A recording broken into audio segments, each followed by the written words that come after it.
Priscilla, what have you been called too much of? Too intense, too emotional, probably too excitable, too restless, probably too impatient. That's a big one. Too inappropriate, probably. Yeah, that about sums it up. And can you give us some anecdotes of when you were called this, same or different to before? Yeah, so, well, same one I said before was,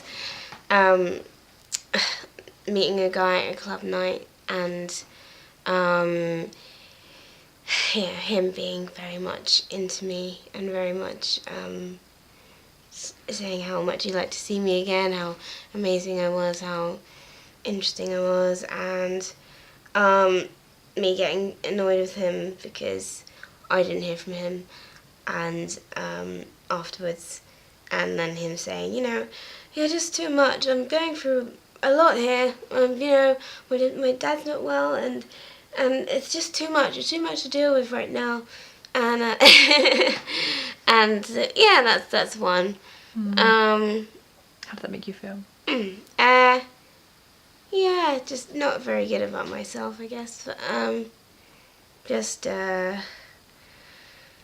I don't know, like, it just compounded kind of, the feelings I had about myself, about relationships, about, feeling like I was too much to be in a relationship with.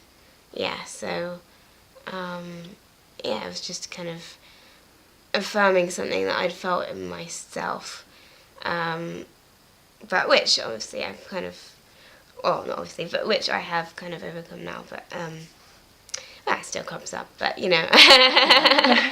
it's still much better about it now. But yeah, then it was very much a point of, it was the kind of thing that could get to me and kind of really hurt, because it was a very sensitive point for me.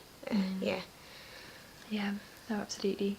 And are there any other anecdotes at all about, you talking about your childhood Yeah. and sort of feeling too much Yeah. then? Yeah, just feeling like I had this big afro and people would point it out and be in classroom and someone would tell me to get out of the way because they couldn't see and like sing that car wash song at me and just feeling like I was just not part of the group I was in, just feeling different, feeling like an outsider and feeling like yeah, from the beginning I knew that there was something different about me, that I wasn't going to quite fit in or be the most popular kid in school. Not that I would now want to be the most popular kid in school, seeing the popular kids in school, what they're doing now. Yeah. So. Yeah. No, absolutely. Yeah. And if you had to take each of your too muches and say how you love them, how they're your power, and how they've helped other people. Yeah. So one actually I didn't mention that I care too much. I think that's a big one for me, is that my ability to feel people's pain and like, for example, I think it is a power because I do care about people around me, and to the point that I want to do something about it. I don't just want to sit there and do nothing. When Grenfell happened, it affected me so badly I could hardly concentrate at work. So, I had to go and volunteer, and I took part in the March last month, and I just felt like I couldn't just not do something.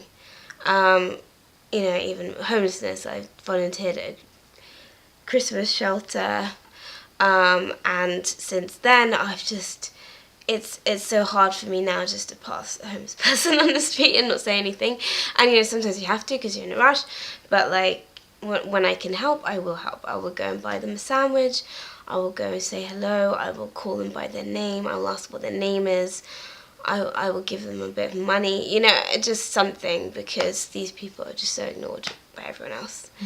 And this is where I think it is a power, because I care a lot, and and sometimes it can be a lot to feel other people's pain, but I think it's also a great strength to be able to feel other people's pain and not just be trapped in your own pain, really, but to feel other people's what other people are going through. Yeah. Yeah, amazing. And if you had any advice for kids now that were being called too much in the way that you were as a child, or now young people now who've been called too much in relationships, like what advice would you have for them? I think it's to own it, really, just to own it, just realize that you have like a unique contribution to make in the world, and that by being who you are, you can touch others and you can make a difference to the lives of others. Because I know just by me sharing my story, sharing myself, I've made a difference, and people feel less alone, and people actually do want to have meaningful conversations, and they do find it refreshing when people are honest, because it's so boring to have small talk and to be constantly pretending that we're fine, and that nothing is wrong, and we're just scratching the surface. I think people, once you open up and allow yourself to be who you are, then people open up to you, and it creates something really beautiful, and people can share and really be themselves, and that's really authentic and really moving and touching, and an honour when people are like that around you. But just by you opening up and being yourself and being, too much. So I think it's actually something you can own, and it makes a difference to people to be who you are. Yeah. Yeah. Absolutely. So one of the things I found about being too much is actually it is amazing for being a creative person. And so so I'm a singer, I'm a songwriter, I write poems, and by just being someone who emotionally feels something, I've managed to I feel like I can create art that kind of connects with people, and it's a way of expressing myself, and I think that the greatest artists are the ones that are too much, have been doing too much, and and I do improv as well, which I love, because it's just all about, in the improv I'm currently doing, it's kind of improvised theatre improv, and it's all about feeling emotions and being authentic and like accessing that, and just being larger than life, really, and creating those characters. So I think it has been such a great asset in terms of the joy art can bring people, and I think people spot it straight away if you're not really feeling something, if you're just going through the motions. So that's why I think being too much is so important for art. Basically, it's just creativity. It's essential. Yeah. Yeah. Because it's your inner being, right? It's your aura. It's showing. It's kind of bearing your soul. It's like, if people do not respond if you're not giving them anything, and so it's like you have to give them something, and in order to get a response. But it's like, it's not like that's hard for me to do, because I do that anyway, and I enjoy kind of taking out all my emotions and putting it into something artistic, and like feeling like it's a cathartic process, and it's really it's been so great to get all my emotions, share my stories, and share what it's like in my head, because I think people do really connect with that, and it just makes people feel less alone. Definitely. And absolutely. And I think people are scared when they see a certain power, and we all have a power or a thing we're good at inside us, right? And it often comes out when we're kids, or when we're being our most honest, and if people see that, it's because they're scared of that, I think, and they want to squash it, and they're just too scared to deal with it, because of their own shit, you know? And Yeah, and maybe their own inhibitions, maybe in the fact that they actually wanted to be someone like that, but were too scared to be, and they're jealous of people who actually can be like that. I don't know. Yeah, it's yeah, exactly. Or just weren't given the tools growing up to deal with certain emotions, especially men. They aren't given the tools. no, they're taught that you should repress those emotions and cry at football games instead. Yeah. Which is a healthy way. Yeah. Yeah, no, it's bullshit. And I think, to be honest, I'm much more attracted to men who can show their emotions and can be vulnerable. I think that's a lot more sexy. Yeah, well, it's emotionally attractive, right? They're Emotionally mature. Yeah, just well, just to be in touch with your emotions is such a powerful thing. Not to, because it can be uncomfortable, but it's like just being with it, you know, and not wanting to push it under the carpet, and just actually this is what I'm feeling right now, and that's okay, you know. Yeah. And I think of the artists that have touched me the most, like Amy Winehouse, like Björk, like I don't know, like Kate Bush, like all these people, they've got such a well of emotion in them, and they really express that in their singing and in their art, and and I think that's what, you know, always touches me the most. Yeah. Yeah, because I can really feel it from them, especially if I'm going to see someone live. I can really tell when someone's really putting themselves into it, and I think it makes such a difference. It does. Yeah. Cool. When you're ready. So I just introduce it. But so this is a poem I wrote about Amy Winehouse.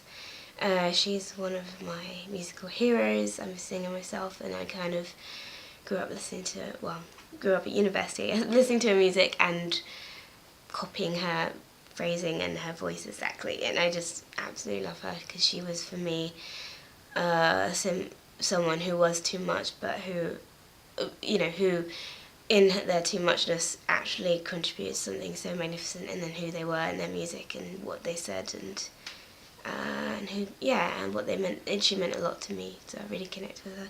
So yeah, here it is. It's called Amy. Cleopatra lines framing hollow, ever emptying eyes, once so star bright. Hair grows higher as nerves are mired, shot and frayed. Self-medicate to remain in a state which makes life bearable, to make music which helps make others' life bearable. Tears dry on their own while she asks herself, what is it about men?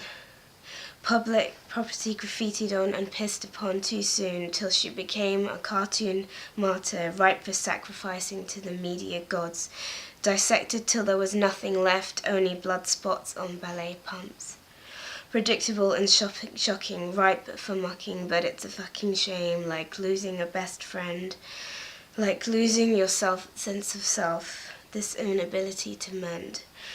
No replacement for that attitude-soaked eloquence and that old soul, smoky, sultry bebop voice, past and present combined in sublime harmony. But the world moves on, and so do I. Eventually, but deep inside, I cannot forget where you moved and touched me, Amy. How, with that glorious rarefied sound, how sweet the sound of your depth of being that met my depth of being. So just for that moment I was not alone, and I was home.